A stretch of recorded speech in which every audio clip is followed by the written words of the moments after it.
Ahojte priatelia, tak dneska opäť ďalšie videjko naše. Dneska robím video preto, lebo taký špeciálny dátum máme 20.12. Vy to už uvidíte asi neskôr, lebo cez sviatky asi nebudeme dávať žiadny content. Nech si oddychnete vy od nás a my nech nemusíme vymýšľať content nejaký, ale uvidíme ešte. Tak či tak dneska je sobota. Sme u predajcu špecializujúceho sa na značku Mazda.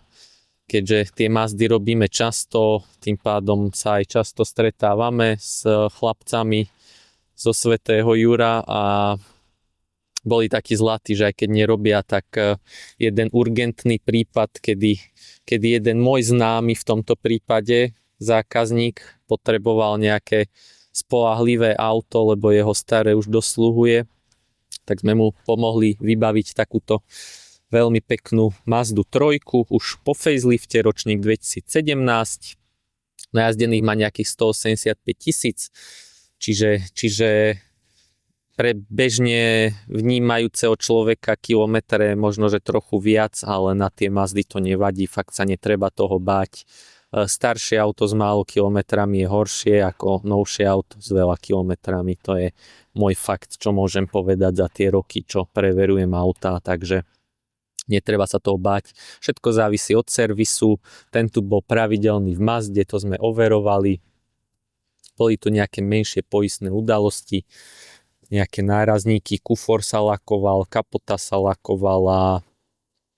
Myslím, že aj túto zadný ľavý blatník, ten má okolo 160 mikrónov. Urobené to viac menej pekne, tam nemám výhradu na to. Také veci sa stávajú. To, kto chce nelakované, nehavarované auto, je veľmi ťažko. To je veľmi ťažké nájsť. To fakt sa treba zmieriť s tým, že jazdenka niečo môže mať. Keď nemá, je potom riziko, že má veľa kozmetiky. Tu tej kozmetiky není až tak veľa.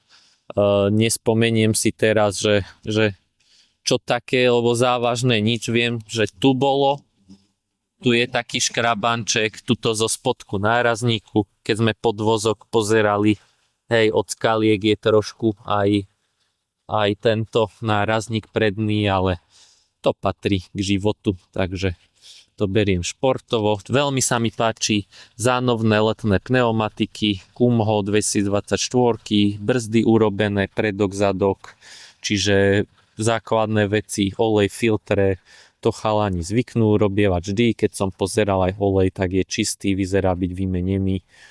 Čiže to je za mňa super, že aj to robia, aj to je vždy pri tých autách, že dá sa na to spoľahnúť, že človek zoberie kľúče a nemusí nič riešiť. To je to, čo by som v ideálnom svete a prípade chcel pre všetkých zákazníkov. Čo sa týče technickej stránky, motor suchý, pekný, ide veľmi pekne, tam vôbec není problém. Žiadny, diagnostika bez chyby, podvozok je úplne nádherný. Teraz som videl nejaké video u kolegov, ako sú Mazdy hrozné a hrozne hrdzavejú. Tak tu sú disky na aute so 190 000 kilometrami pomaly a 8 rokov a disky sú odreté, to áno, ale sú pekné a podvozok vyzerá nejak takto. To niekedy tie plechové nápravnice od koncernu by si mohli brať príklad.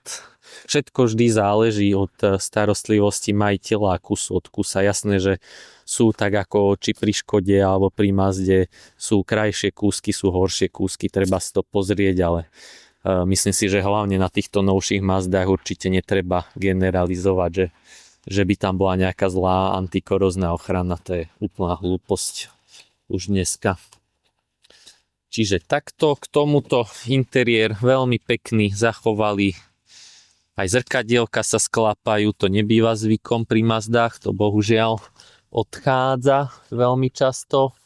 Volant pekný, trošku je páka ošúchaná, to býva vždycky na týchto autíčkach, ale ináč interiér je aj voňavý, žiadne chlpy nejaké od psíkov tu nie sú, nesmrdí ten interiér, veľmi, veľmi fajn. Vzadu takto kufor má aj gumu, originál mazďackú, takže jednak zachovali jednak super, že je tam, to je veľmi praktická vec. Kufor takto. Tá guma je taká tvrdšia, čo nemám rád, mám rád také mäkšie gumy. Tu je dofúkovacia sada, všetko, čo má byť. Takže takto dneska. Ja som spokojný s tým autom veľmi, veľmi je pekné. Zodpovedá to tomu veku aj kilometrom. Dohodili sme ešte nejakú zľavu pre zákazníka, dostane tam zimné pneumatiky, zimné disky, to sú ďalšie stovky eur peňazí. Takže za mňa dobrý deal dneska. Aj takto cez skoro sviatky už sa nám podarilo ďalší dobrý deal uzavrieť, takže som spokojný a vám ešte, aj keď možno už po sviatkoch, prajem pekné sviatky, šťastný nový rok, ďakujeme za pozretie. Veľa z vás mi voláva, že nás pozeráte, naše videá, čo sa teším, ďakujem vám. Vždy ma to posunie, že vás to baví pozerať, že to má nejaký zmysel. Takže ďakujem vám a ešte raz teda pekné sviatky.